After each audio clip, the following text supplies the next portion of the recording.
YouTube বা Facebook খুললেই viral একটা রেসিপি খুবই চোখে পড়ছিল, যেটা দেখে আমি আর লোভ সামলাতে পারলাম না। চটজলদি করে সমস্ত কিছু উপকরণ যা যা লাগবে সব কিছুই বাড়িতে নিয়ে এলাম। এরপর চকলেটটা বানাতে শুরু করলাম। এই চকলেটটা হলো দুবাইয়ের ভাইরাল কুনাফা চকলেট, যেটা আমি আজকে আমার কুকিং কন্যা চ্যানেলে আপনাদেরকে বানিয়ে দেখাবো। ভাইরাল এই চকলেটের রেসিপিটা দেখে আমি খুবই এক্সাইটেড ছিলাম যে আমিও কিন্তু দারুণ চকলেট একটা বানিয়ে ফেলবো বাড়িতে।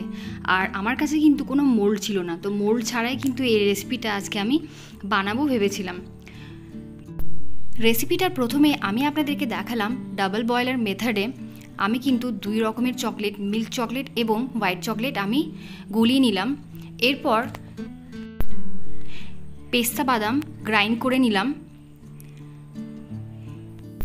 এরপর একটা ঘরোয়া আমি মোল্ডের জোগাড় করেছি, যেটার মধ্যে 1 চামচ হোয়াইট চকলেট দিয়ে ফ্রিজে 5 মিনিটের জন্য সেট করতে দিলাম। যতক্ষণ ওটা সেট হচ্ছে ততক্ষণ আমি এদিকে একটা কড়াইয়ের মধ্যে 1 টেবিল স্পুন মতো বাটার দিয়ে, বাটারটা গলে গেলে এর মধ্যে দিয়ে দিলাম ভার্মিসেলি। এরপর খুব ভালো করে কিন্তু এটাকে রোস্ট করে নিতে হবে। খুব ভালোভাবে লালচে লালচে রোস্ট হয়ে গেছে এখানে। তো এখানে ভার্মিসেলি বা সেমাইটা খুব ভালোভাবে কিন্তু লালচে লালচে করে রোস্ট হয়ে গেছে। এরপর বাকি যে প্রসেসটা আছে সেটা করে নেব।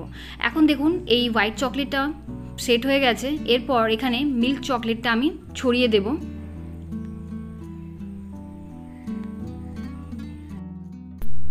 মিল্ক চকলেটটা ঢালার পর এরকমভাবে ছড়িয়ে নিতে হবে পুরো মোল্ডের মধ্যে। ছড়ানো হয়ে গেলে এটাকেও কিন্তু ফ্রিজে সেট করতে রেখে দিতে হবে। এরপর একটা বোল নেব। এই বোলের মধ্যে দিয়ে দেব রোস্টেড ভার্মিসেলিটা। এর ওপর দিয়ে দেব যে পেস্তা বাদামটা আমি গ্রাইন্ড করে রেখেছিলাম, পুরোটাই কিন্তু এর মধ্যে দিয়ে দেব। আর এর মধ্যে দিয়ে দিতে হবে বাকি যে মিল্ক চকলেটটা ছিল ওটা। তো মিল্ক চকলেটটা আমার এখানে একটু কম লাগছিল, সেজন্য আমি এর মধ্যে একটু মতো প্রায় 2 চামচ মতো এর মধ্যে দুধ দিয়েছি। এরপর দেখুন একটু একটু করে এর মধ্যে দিয়ে দিচ্ছি, আর খুব ভালো করে কিন্তু একটা মিক্স করে নিতে হবে। তো এই যে দেখুন এটাও মোটামুটি একটা সেট হয়ে গেছে চকলেটটা। এরপর এর মধ্যে আমি এই পেস্তা এবং ভার্মিসেলির যে মিক্সচারটা বানিয়েছিলাম এর ওপরে দিয়ে দেব। আর দেওয়ার পর খুব ভালোভাবে কিন্তু ছড়িয়ে দিতে হবে পুরো মোল্ডের মধ্যে।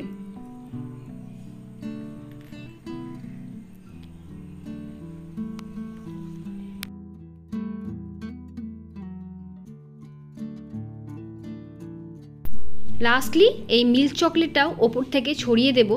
আর ছড়িয়ে দেওয়ার পর এটাকেও কিন্তু ফ্রিজে সেট করতে দিয়ে দিতে হবে।